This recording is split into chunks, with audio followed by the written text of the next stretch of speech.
Welcome to Wealthy Mind, where we talk about all things finances, the good, the bad, the ugly, and the surprising.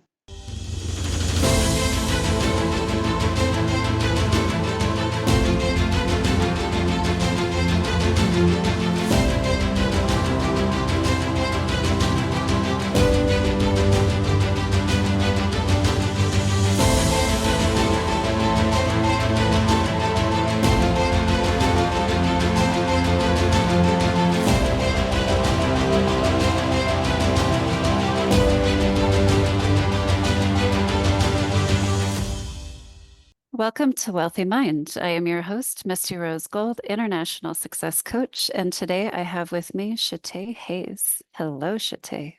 Hello, Misty. Thanks for having me. Happy to be here. Of course. How are you today? I'm doing well, doing well. Can't complain. How about you? Good. I'm great.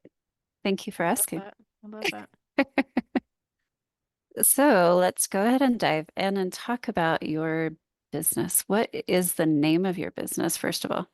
It is career steward, like being a good steward over something. So I want to help people Mhm. be good stewards over their careers. I like that. Thank Very you. nice. And from the name, I'm guessing that you help people as they are working through their careers. Can you clarify that for me a little bit? Yeah, I if I could start maybe even with a little context. So, my first career was in the arts, and then I Mhm. transition into a career in workforce development, like career development. The through line for me was that even as I was a professional dancer, choreographer, and educator, I was helping like young dancers figure out how to build sustainable careers and really fell in love with that work and wanted to do more of it. I loved in the workforce development space being able to touch so many different people, like professionals' lives in different industries and different parts of their careers, right? So whether they were starting, switching, or advancing it. But what I didn't really particularly care for in that line of work was like so much emphasis was placed on the employer partners. So like those organizations that had the jobs, and it was, if we had folks in our programs who were looking for jobs, it was like how many folks can we fit into whatever these employers need, even if it doesn't resonate with who that person is. Mm, And so I used to always be like, sure, we can get someone a job, but is it the right one? Is it the right opportunity? Is it aligned with who they are? Does it mhm, light them up? And so as I ventured into working for myself, that was the focus for me. Like I really want to help people live their purpose and live their work and sort of like just work from the inside out is what I like to say a lot. And so I help folks, especially creatives who, have been working probably in a particular way, like a 9 to 5 kind of way, and want to move into working on their own, but they want to start fresh without starting over. So I help them figure like all those parts of it, the strategy, the story, all those things. okay, that's wonderful. So, Yeah. what I'm hearing from you is that you love to help creatives that are transitioning in their career. Yes. Absolutely. 100%. Awesome. Where did your passion truly come from? Like, was there some sort of pain point that happened in your world? I love that question. It's the first time that I've gotten it. It wasn't a pain point. It was, my first career as a professional dancer. I didn't grow up thinking I was going to be anything, quite honestly. I just kind of like lived my life there. In my defense, I didn't see any jobs that necessarily appealed to me. The types of jobs that I've worked weren't necessarily a thing, when I was younger. But I always performed. And so when I finally realized, like, oh, I want to keep doing this and I'm going to move to LA and, become a professional dancer. At a Mhm, certain point within that career, I was like, oh my gosh, I can't believe I get to do this every day. Like, I love this feeling. I made my dreams come true. And it was sort of in that feeling like everyone deserves to mm, feel like this. How can more people feel like this? And even in grad school, I did research on the intersection between like creativity and spirituality. And for me, it was like an exploration of this thing that I'm doing, I feel so purposed for. I feel like in the mhm, doing of it, I'm somehow like a vessel of the thing. And I really feel like for all of us, there is something that we are uniquely designed to do. mhm. And for some people, you don't have to do that through your career, and that's totally fine. Right. But for some folks, Like it's important for them to sort of be purpose connected in their work. And so it to answer your question, it came from like all of those sort of feelings. The Mhm. feeling that I had for myself, sort of what I uncovered in research, and then yeah, just what I know to be true about like humanity. Like we're all here, I think, for a reason, usually in service to others, and how Mhm. could I help more people sort of operate in that?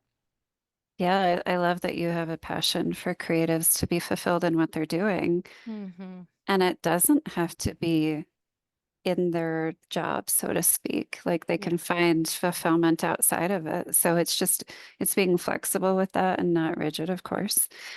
So how can you help creatives love what they do? Like, so what are some of your methods? That's a good question. So the thing about creatives, I think they already know what they love, right? So there's something that they enjoy doing. Usually the problem with creatives though is that they don't know how to make a living doing that thing, right? Yes, And I 100%. yeah, and I think the general population doesn't either. I remember when I was starting to dance, the question was like, "Huh, what are you gonna do? Open up a dance studio?" And I used to kind of be upset, like, "No, I can do other things." Like, sure, a dance studio is a great way to make a living, but it's not the only way to be a professional dancer. Or I can imagine someone saying, like, "I want to be a singer," and I think the general population thinks immediately like, "Oh, they want to be like Taylor Swift or Beyonce." When really Mm, it's a spectrum. Like it seems as though when it comes to creative careers, people either think you're going to be starving and broken homeless, or you're going to be like famous, and those are the only two options. But there's a whole spectrum of things in between. And so my approach to answer your question is really about translating, like, what is it about their creative practice that they love? mhm, What are their strengths? What are the causes that are important to them? And like, how can we translate that into something that's sustainable, that mhm. works for their lifestyle, that works for what they want to do, and makes sense, for their world? So it's kind of, yeah, finding the patterns in what they love, and like, and helping them visualize it or manifest it in ways that might not have been on their radar before. Okay, I love that. Now, Mm. I work with empire builders. That's my specialized niche. So, business owners, executives who are building an empire Mm, and doing it with integrity, of course. yeah, Now, creating structure is important for every business that is sustainable and profitable. yeah. So, I know that creatives struggle with structure. Mm. Do you help them find structure to create that business? I I would say that I do.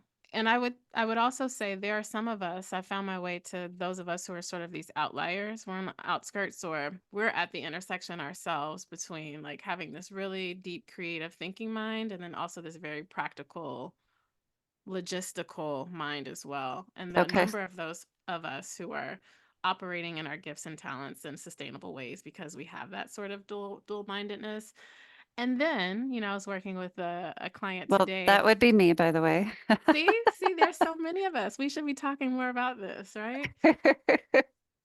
Then I also have the client who, has been a creative, like an artist their whole lives, and they've just got like ideas. As a matter of fact, we did their strengths. I love the strengths assessments, Gallup to be specific. And so we were looking Mhm, at her strengths, and like ideation was the top one, which means like she's just, overflow of ideas, abundance mhm, of ideas. They are sexy to her. Like, how can we, sort of explore them? And so the session was really, I treated it almost like a session where I'm like writing an article for someone. I'm like interviewing a mhm, source. And so my job in that role is to let me hear what they're saying and translate that into the story that needs to be told. And so I'm mhm, just doing the same thing for her. I'm allowing her to process, get all the ideas out, trying to find the through lines, and then I'll talk to her about, okay, like this is what I'm hearing you say, and mhm. let's put some structure around it. And literally today she was like, oh my gosh, I need this so much. Thank you for the organization because I just feel scattered and everywhere. So I think I get probably a mix of the two, quite honestly. Okay, so it sounds to me like your favorite is a creative that has the logical thought process attached to it, Ooh, right? that's tricky. I don't know if I'd say my favorite, because knowing that strategy is my top strength, meaning like Hmm. I love puzzles and I like solving things, and Hmm. I like making meaning of things like maybe there was no meaning there before. I kind of like the hunt of the person that doesn't quite have it figured out and like helping them give shape and form to that. Oh, 100%. I agree Yeah. with you. Like Yeah. it's part of what happens in my coaching world as well. I just I identified the logic part because it's really hard to teach logic. Mhm. Mhm. And that's where I fall short. I'm like, if you don't have that logic piece Mm. functioning in your brain already, it's going to be difficult for us to work together. Yeah. So they don't have to have it all figured out. That's what we're there for, is to help them strategize and figure it out, put the pieces of the puzzle together and execute, right? You're right. Just from what you were saying in the beginning about the people that you've worked with and the outliers, I'm like, okay, there's something there. Mhm. And I would Mhm. be one of them. I am a creative, but I use my creativity in my business in a very practical way. Mhm. So, authoring a book and creating trainings and speaking topics and Yep. all the things, like, there's a way to channel our creativity into practical uses. But Mhm. a lot of creatives don't bridge that gap. Yeah, 100%. Or I even find that people feels hesitant to call themselves a creative because Mm, they're not like making art. When you can absolutely be a creative thinker, and to your point, channel like that language, challenge your channel your creativity into something more practical. Or if mhm, even if I think about, one question I get often is like, "Oh, you were in this really super artistic, focused line of work, and then you went into corporate. Like, how did you use your creativity? Did you feel like you lost it?" Like those types of things. And I was like, "Oh my gosh, like I'm a creative. There is no way for me to lose it unless I'm mhm. just not using it at all." But even in the corporate space, I'm designing solutions, I'm designing Right. job roles, I'm designing, right, all types of things that are feel creative to me. I'm designing solutions for a whole slew of things that were Mm. absolutely just as much fun as, designing movement, for example. Yes, I love that you figured out how to channel it just naturally. Mhm. But I see a ton of creatives that hit that wall because their thought process is limited. Yeah. And I see that that's how you can step in and to help them break those limitations so that they can channel their creativity into whatever it is that they're doing, even if it's mundane tasks like sending an email or Yeah. creating a business structure or whatever the case is. Like, I know a lot of creatives shut down as soon as they think of structure or they Mhm. think of all these different things that are required for a successful, sustainable business. Yeah. So we need to take the limitations off of our thinking and open up our minds to figure out now, how can I do this? How can I use my creativity and channel into these things that I don't necessarily feel naturally drawn to? Mhm. So I have to, 100%. like, I've taught myself how to do this over decades, right? So it's a natural part of my world. Mhm. And I still give myself pep talks to this day of telling myself that each step of the day is just as important as the other.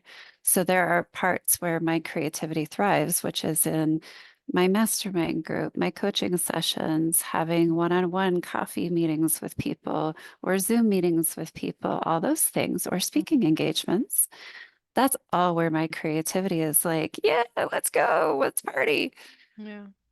And then when I get to things like sending emails, I'm like, okay, Misty, they're just as important as everything else.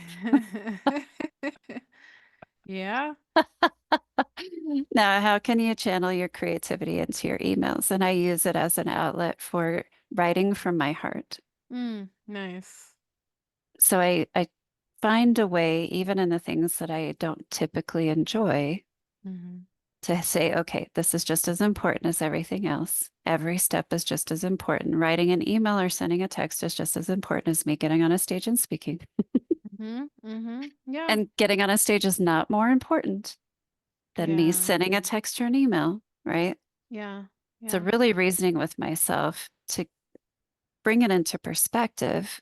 And then, okay, now how do I get my creativity into this task?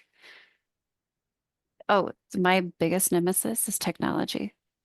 Mhm. So I have to figure out ways to make that a creative outlet too. Yeah. Yeah. So I'm hearing you say you sort of make a game of it almost, or like I think that sort of shifting or taking the pressure off of things helps a lot of folks Mm, as well. Yeah.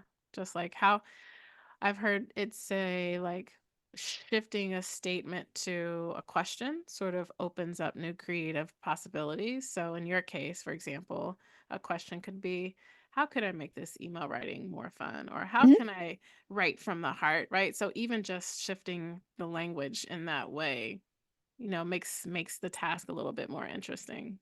for sure. And then with technology, how can I make this process enjoyable? Mhm. Exactly. And then I have to identify and remember, why am I doing this? And Mhm. is it worth it?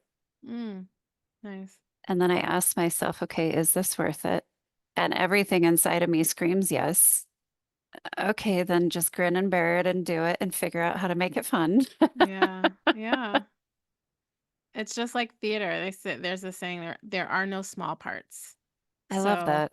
whether you're the lead on stage or you are the crew who like strikes the set, Mhm. all of those parts are equally important.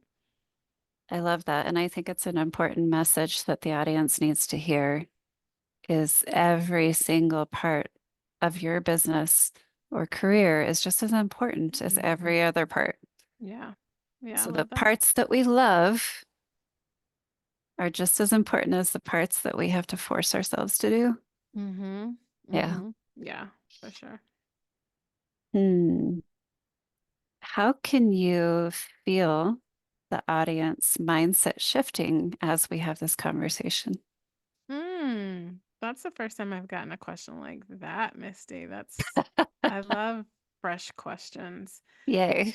How can I feel the audience's mindset shifting? hmm Um, I'll take my cue from my dance days as well. As clearly you can see I still use it literally daily. There was this, in grad school, I used to interrogate, what you were making or producing and putting out in the world. And then there's this audience who is there to receive it, right? Mm. And when it comes to art, there's a lot of discourse around an audience's interpretation of the thing that you have produced. And so Mm. when I would ask professors or guest artists, like, how do you hope the audience will receive what you are presenting? I sort of would get a slap on my hand, like, I can't control how they receive it. I don't know how they'll receive it, but I hope that they will get X, Y, and Z from it. So I'm going to adhere to my training and say, I'm not sure how they'll receive it, but what I do hope that they get from it is sort of permission to think differently about their professional life, even as a business owner. As I help creatives sort of translate all of the things that they're interested in into whatever their next professional goal is. If you're already in a business, can you think about sort of what that alignment is for you? How are Mm. you working from the inside out? What's the zone of genius? What's the thing that you do like the easiest? It's so easy to you that you don't even consider it a thing. That's your superpower. How are we translating that into sort of how you're serving your community through your business? And so, yeah, to answer your question, I just hope that there's sort of a leaning into, I can have a career business that lights me up. And how can I think a little bit more creatively about it? That's awesome. I love your answer. Thank you. I can totally feel that for the people that are listening and that are intrigued. Mm-hmm. It's like, oh, wait, huh? Wait, this is possible? How can Yeah. it's possible to make this fun. It's possible to make structure fun. It's possible to make discipline fun. It's possible to make all the steps of it fun. Why? Because it's impacting people. And that's something that you brought up in your recent point, Mm-hmm. which is really, really important for creatives to remember is what's the benefit of doing all this? What's the benefit of structuring myself? What's the benefit of disciplining myself to create this sustainable, profitable business over time? Mm-hmm. Well, the benefit is the people. Yeah. And if we don't figure out a way to enjoy all the steps of the process, the people are not going to benefit from the beautiful creativity that we bring to the world. Yeah. That's so true. They're Yeah. missing out. Yeah. And are you okay with that being on your conscience? Mm. I'm not. I'm not either. Yeah, same. Yeah. That's beautiful. I mean, this is part of the pep talk I give myself when I hit a wall and I'm just like, okay, people are depending on you. People are depending on you. That's good. That's a really Mhm. good reminder. Yeah. Wonderful. So, who is your ideal client? How much do I say about them? Can tell me more. What should I start with? What's the first thing that comes to mind? Well, the first thing that came to mind was the obvious thing that we've been talking about, and that's someone who's a creative, or creative thinker. So I've met a number of like suppressed creatives lately, meaning like those folks Oh, who, yeah, they're kind of interesting. Those folks who maybe they did creative things as a youth, right? And like I heard someone say that they were in drama club, or they used to do like all these like really fun, cool acting things when they were a kid, and then they sort of grew up, quote unquote, right? And had to pick a career that mm, was stable, and they tried to find ways to infuse their creativity, those interests into a career, but sort of everything that society and life teaches us is like you go to college and you get a job, and we have limited exposure to what so many of the jobs are, and then the job market's always changing, and so old jobs fall out, new jobs come in, AI comes and disrupts all the things, right? And so then you look up and you're like, what the heck kind of career is this? I'm like, where's all of my joy?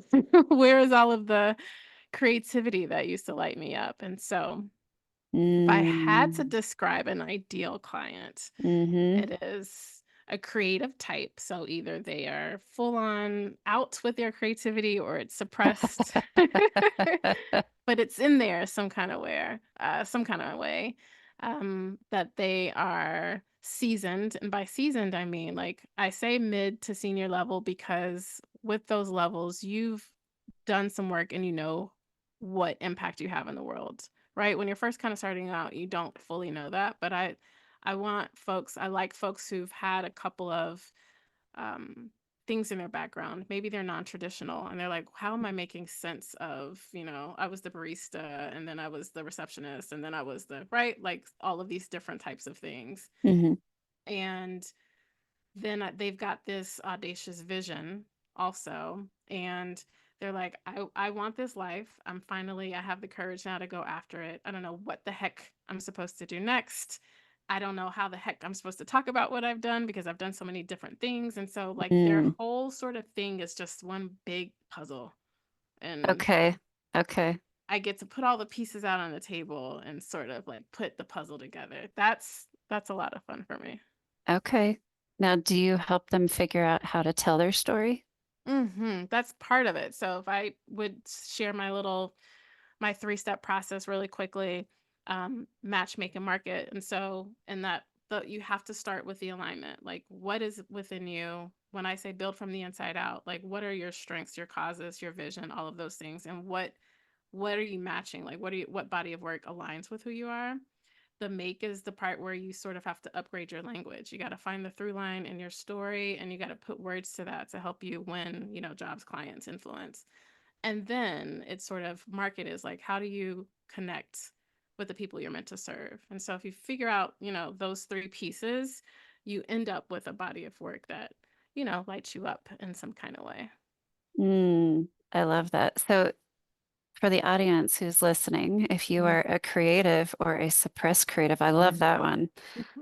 Love that one because I Yeah. can just see the person who's miserable and depressed and they light up because you give them permission to use their creativity Mhm. in their vocation. And they're like, what?